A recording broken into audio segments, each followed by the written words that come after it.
மிருகம் பாதி கலந்து செய்த கலவை நான்.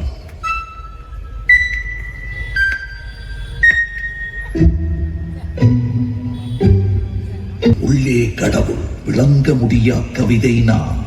மிருகம் கொன்று கடவுள் வழக்கம். ஆனால் கடவுள் கொன்று உணவாய் தின்று மிருகம் மட்டும் வளர்கிறதே. கைத்தட்டி உற்சாகப்படுத்துவார் அன்போடு கேட்டு